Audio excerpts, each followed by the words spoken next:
and the podcast. Download, subscribe, and like, and leave a comment. We need comments, more comments. Enjoy your weekend. Hopefully all your picks are winners. And thank you so much for watching The Craig Carton Show.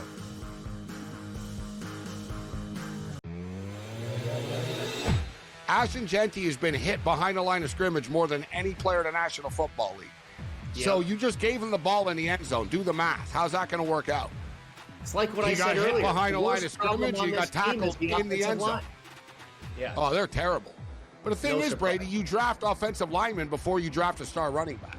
Like they went backwards. In-game live, only on SportsGrid. When I think of the European Tour, these are the players I'm thinking of, right? So I understand why that they would be so frustrated by all this, but they also know that there are rules in place that, from a competitive standpoint, that if you're a member of this tour, like, you can't go join a rival tour. Like, there's rules in place, just like in any other business. The Smiley Show, only on SportsGrid.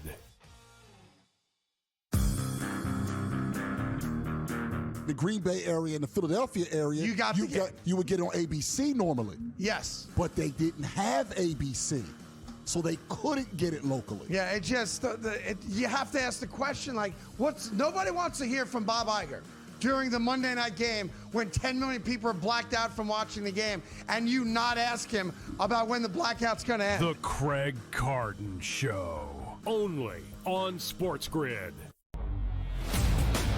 The 35 cents, though, for yes on Ohio State. Yeah. I like that, Donnie. I think there's value in that right now because we only got, 3 weeks left to go. Then we'll have conference championships. Yeah, the more they keep winning, and they will win, the more that will increase, and that's a pretty good return on an investment there with Kalshi. The Early Line, only on SportsGrid. Is this Trinity Rodman's last NWSL game, and the puck drops on a third PWHL season? FOS Today starts now.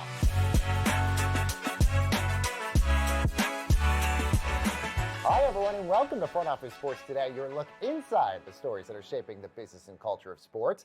I'm Baker Machado at FOS Studios here in New York City, and this podcast is brought to you by Invesco QQQ. Changing the game has always been our game. You can access NASDAQ 100 companies in just one ETF, Invesco Distributors, Inc. Now, we have a lot to get to, but let's start with my conversation with the CEO of the Knight Commission on Intercollegiate Athletics on the record college football coaching buyouts in today's main event. Take a look. Since the college football playoff began in 2015, data from the Knight Newhouse College Athletics database says severance pay just for fired football coaches has now quadrupled and is expected to exceed $169 million just for 10 head football coaches by the end of the year. So let's bring in Amy Pervet-Perko, the CEO of the Knight Commission on Intercollegiate Athletics. Amy, such a pleasure to have you here. Thank you so much for joining us. Why are we seeing so many football coaches fired with high contract buyouts here? Well, it's a great question. There are probably several different answers to that question, but I think, at the root of this issue, at least from the Knight Commission standpoint, we think we're still dealing with a very broken financial model for Division I sports and football in particular. In terms of looking at the data, it's actually a little bit higher than what you cited because there's been another firing since the time of that data, and it's been updated to also include some mitigation between James Franklin and Penn State.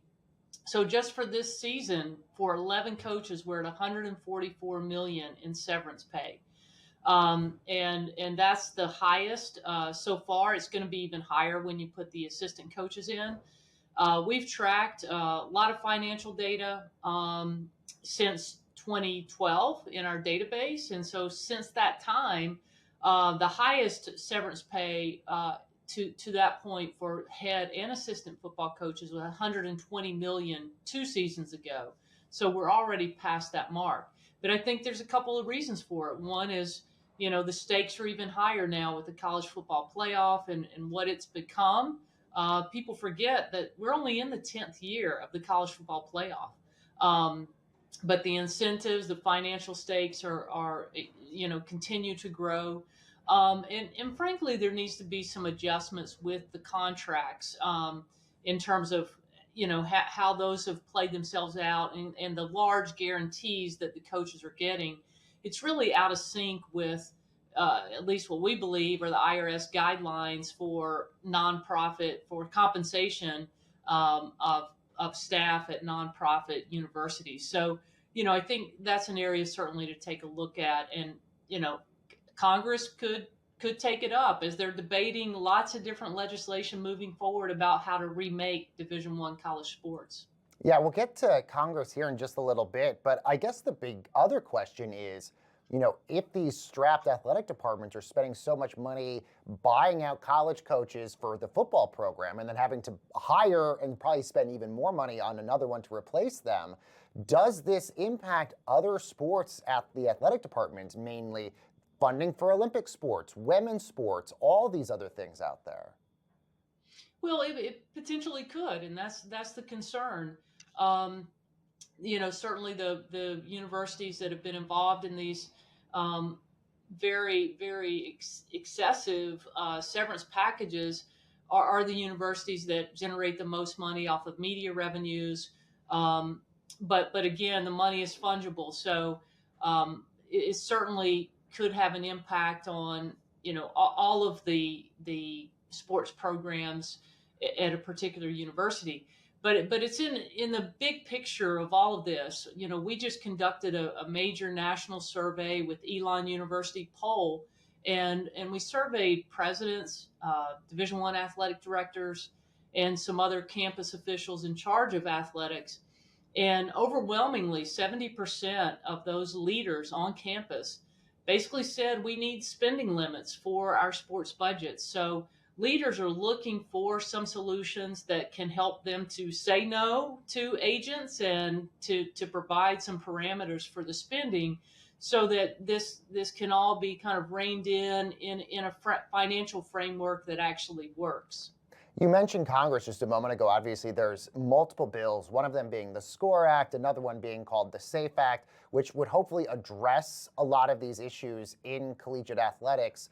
Obviously, those have been stalled, obviously, because of politics and a bunch of other things. But are you guys optimistic that we might get some sort of reform from Washington to tackle a lot of these issues?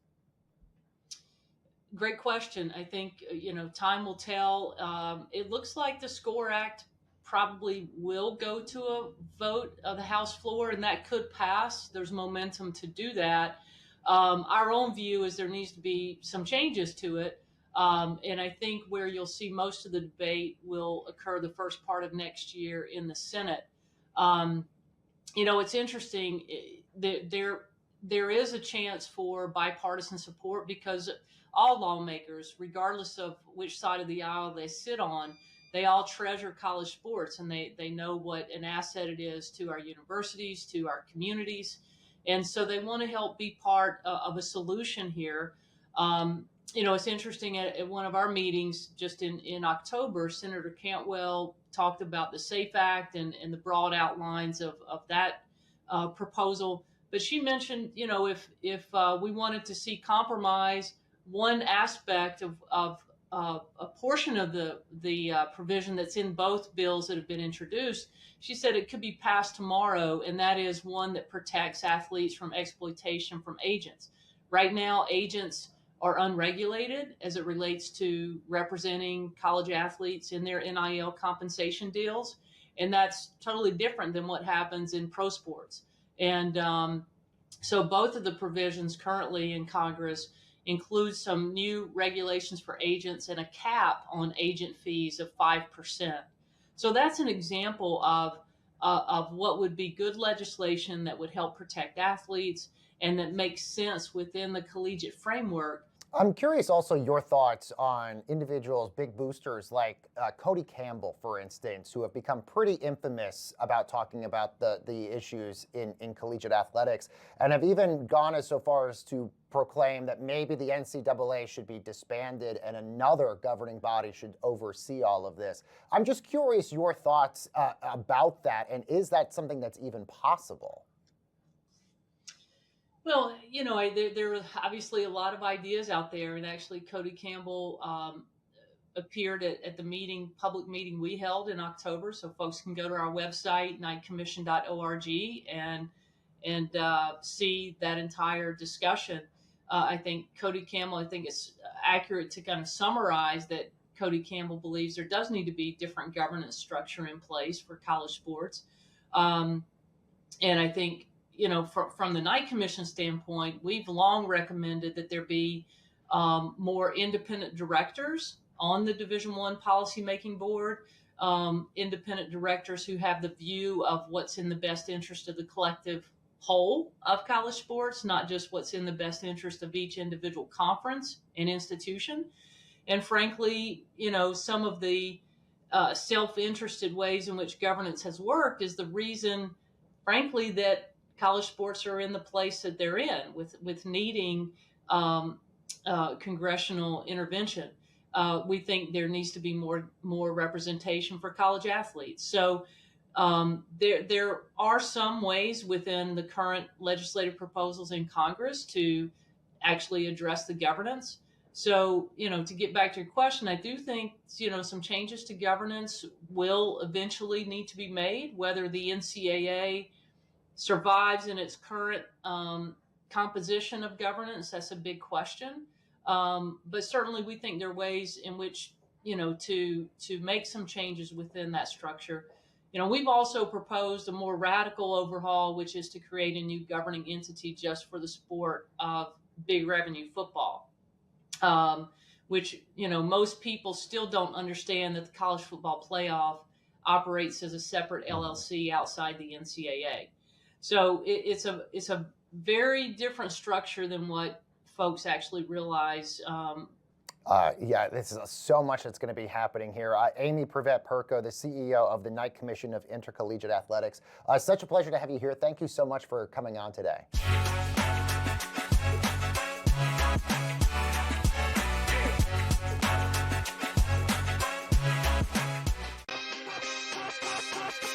Goff and Mahomes were never taken serious. Hurts won't be, even if they're the 1 seed. Jonathan Taylor plays running back. Stop. Mahomes lost the head-to-head to Josh. Can I confidently eliminate every single person booked behind Josh Allen to at least beat out Josh Allen? So I'm in a head-to-head with Stafford May? Game time decisions. Only on SportsGrid. Another sport like the NBA, which is dealing with its own, scandals, so to speak, and its own headlines with the FBI and what else comes, because this is the same FBI team that also brought the NBA scandals to light. So I'd have to imagine they're working on some other stuff as well right now, and the timing is definitely not a coincidence, but definitely some very significant news in the gambling world that now you're not going to be able to bet more than $200 on a specific pitch market. Newswire. Only on SportsGrid. Where are the wins coming from? And yes, I agree. Are they good enough to win those games? Yeah, of course they are, right? But the reality of this team is not very good this year in one-score games. They're not. That was their bread and butter a year ago. Like every win last year, one-score game, the Chiefs found a way to win it. The Craig Carton Show. Only on SportsGrid. You need Justin Jefferson on that wall in the playoffs. Like, you got to go get him. He is still the man. I understand the JJ week last. I get it. It was ugly. There were a lot of spots where, where's he throwing that ball to? What's he doing? It'll be fine. Justin Jefferson's far too talented, and McCarthy will continue to figure it out. But it's the target volume you want. He gets double-digit targets every week. He is arguably the best wide receiver in the NFL. Fantasy Sports Today. Only on SportsGrid.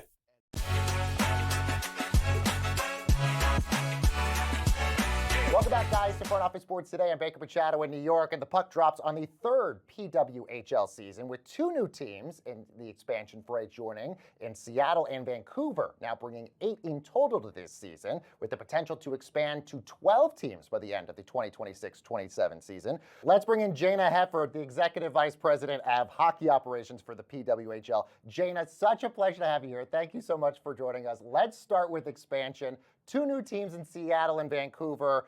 4 potentially by the end of next year. What's sort of been the right speed that you guys have been thinking about in terms of expansion here and adding the right amount of teams here?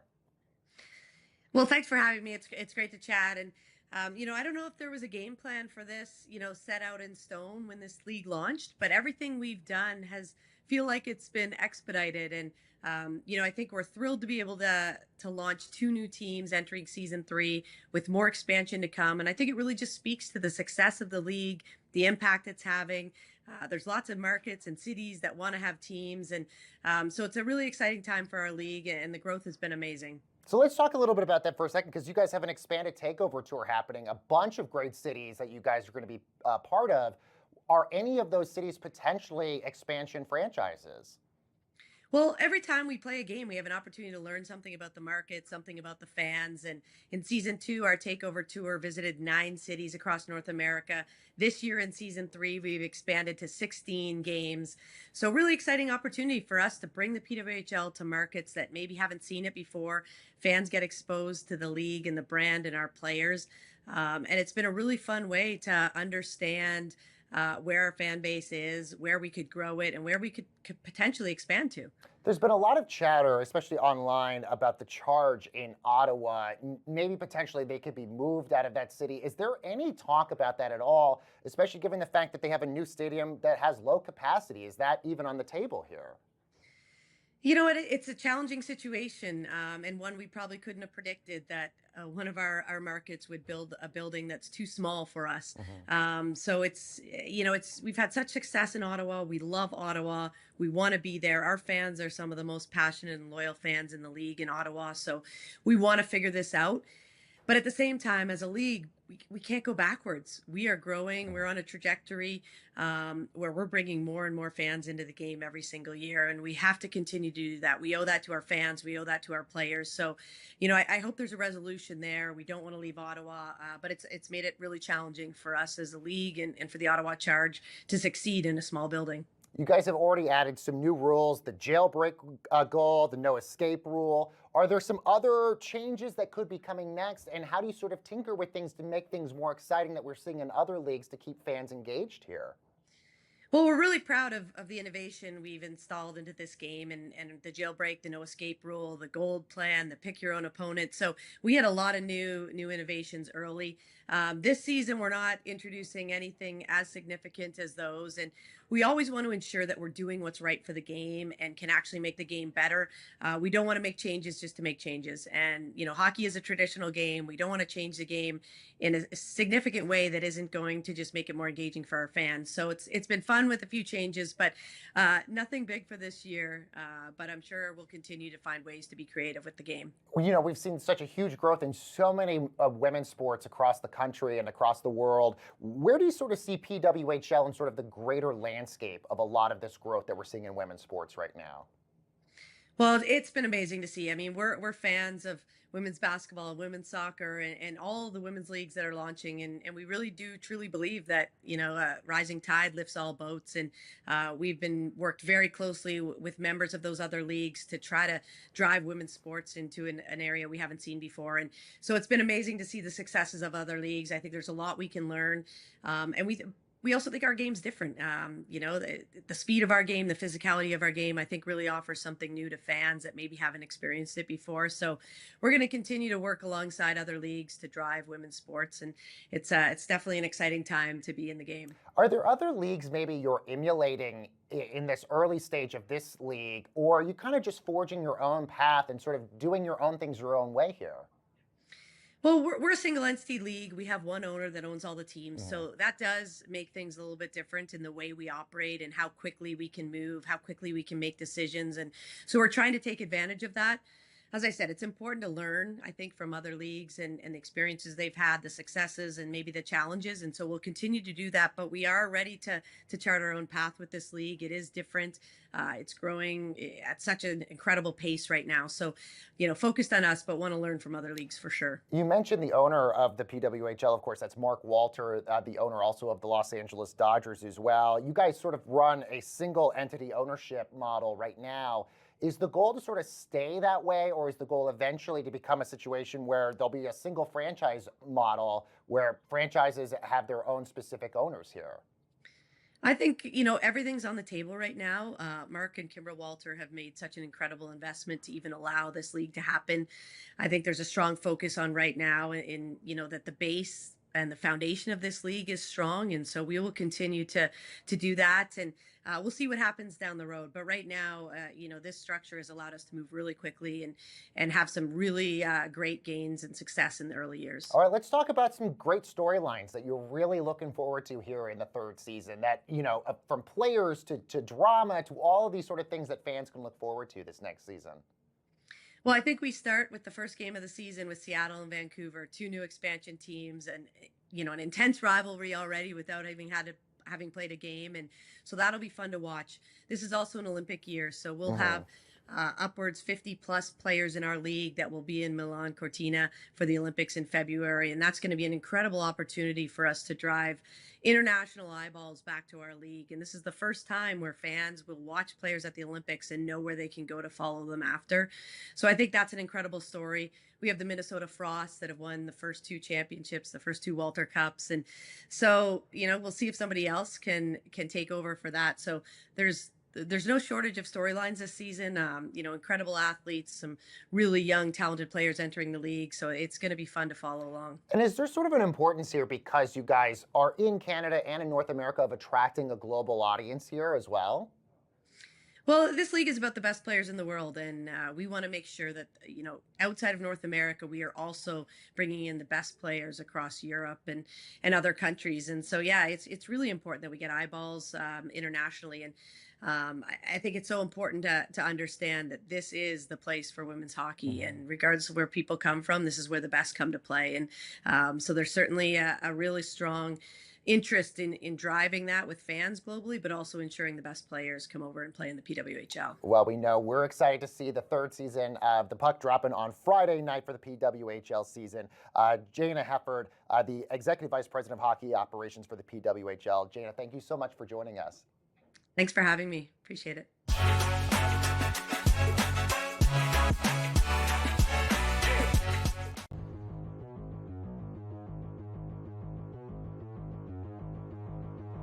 Let's play our game of buy or sell. It has been a season to remember for Drake May. As of right now, May and Matthew Stafford are the favorites to win the NFL's MVP. Who had that at the beginning of the year? You probably could go through 20 quarterbacks before you got to Drake May as predicting winning the MVP. After this season, buy or sell, we will think of Drake May as the best quarterback in the 2024 draft class. Is this buy or sell? He certainly wasn't going in. All right, for those who don't know, we're talking May, Caleb Williams, Jaden Daniels, Michael Penix, J.J. McCarthy, Bo Nix. A lot of interest there, right? A lot of interest there as far as those QBs. He's going to be the best. I mean, this is a question I would normally just take the field, right? Because I'll assume that Jaden Daniels has been really good. While he's hurt now. Caleb Williams, he's getting better and better. I'm still not giving up hope on the other three here as far as Penix, McCarthy, and Nix, although I would certainly have May well above them. So I think for me, it's either Daniels, it's either, Williams, it's either May. Isn't this recency bias? Last year we went in, it's Daniels. By far, it's Daniels. Now because he's hurt, hasn't had a good year, it's Drake May. I'll sell this just for the sake of it, Craig, here, but I don't necessarily disagree. Yeah, I'm going to sell. I got Jaden Daniels still. I can't go this far with Drake May. Maybe second best, but it's not even about taking the field. We're having recency bias here. Jaden Daniels, to me, will still be awesome. So next year for Daniels goes back ahead of Drake May. Fantasy Sports Today, Friday starting at 3 p.m. only on SportsGrid.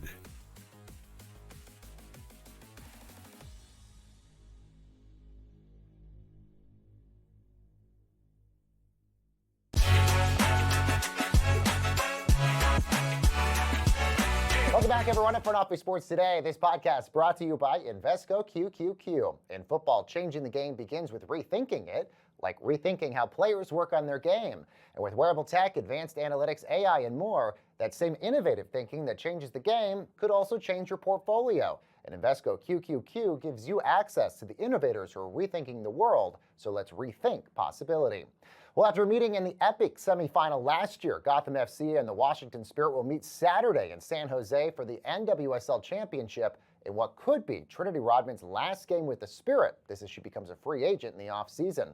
So let's bring in FOS women's sports reporter Annie Constable. So Annie, let's talk about the matchup. This actually is a record 44th time these two clubs have met up against each other. So what's sort of the outcome that we're expecting in this game? Yeah, I mean, recent history speaks to the relevance of both of these teams in terms of where they stand within the league. And if you're talking about the last 4 NWSL champions, these two teams have claimed 2 of those, the Washington Spirit in 2021 and then Gotham FC in 2023. And so these two franchises meeting at the championship stage really speaks to their standing as the future of the league, both because of their competitive level where they're at now, but also the young talent that they have on their rosters. And when you mention Trinity Rodman, obviously a lot is up in the air as far as her future goes in the NWSL. So let's talk about that, because we've seen a lot of the NWSL players make the move to Europe. Mm-hmm. Trinity Rodman, obviously a free agent, have a lot of teams in Europe looking into her.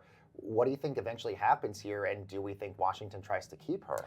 Yeah, I mean, Trinity's been vocal about her desire to play in Europe, and I think now we're seeing that really come to fruition in the sense of, she hasn't been shy about this, and now it's just a matter of making it a reality. Her contract is up next month, and what she can be offered by teams in Europe supersedes what she can be offered by NWSL teams because of the salary cap that exists in the NWSL. European clubs are not operating with these strict salary cap rules, which leads to exorbitant salaries in comparison to what players are capable of making in the NWSL. And then just as far as the talent, landscape goes as well, a lot of players look at Europe as one of the premier destinations when it comes to getting that top competitive experience. And so if you're a star of Trinity's caliber, it's really a question of her desires, right? It's not so much about what the NWSL can do, because it truly might just come down to her desire to experience a different level of competition at this stage in her career, which again, she's alluded to for some time now. I mean, it gets to a larger question about soccer. We know obviously players transfer to clubs all the time, but is it sort of different with the NWSL if they can't keep their big players in the league? Yeah, I mean, this is the question that the NWSL is being faced with, and quite frankly has been faced with ever since the U.S. Soccer Federation stopped paying national team players NWSL salaries. It really opened up the landscape for the biggest stars to forego NWSL opportunities in favor of those abroad. And so right now the NWSL is grappling with this question of, how they can maintain their status as what they believe as being, the best league in the world, because that's really up for debate when you're unable to keep the top talent. And what's apparent right now is these aren't one-off situations, because we've seen now potentially 3 of the top players that could make the decision to go abroad by the end of the season if Trinity agrees or commits to that decision as well. So, when you consider 3 compared to the entire landscape of the league, there's still obviously a plethora of talented players. But the problem is, if this becomes a trend, what will that do to the landscape of the NWSL if more stars of Trinity's caliber commit to going to play in Europe and abroad versus staying in the NWSL? In the last 60 seconds we got with you, big expansion happening. Going to get Denver and Boston teams next year, a huge expansion fee for Atlanta, $165 million to have a team in 2028. Is the league growing too fast, too slow? What's been sort of the thesis here? I talked to the NWSLPA about this, and the consensus was that more jobs, more opportunities is great. But one issue that's being highlighted right now is the influx of new money and new franchises that are backed by ownership groups that are willing to pay, whatever it takes to be successful. It's highlighting the inequities across the board in terms of operational standards. Not all franchises are created equal. And we see that same issue exemplified in the WNBA. And so when you consider expansion, obviously the opportunities are significant, and no one is going to argue against more opportunities for players, for coaches, for support staff. But how do the franchises at the bottom of the league in terms of operational standards rise to meet the ones that are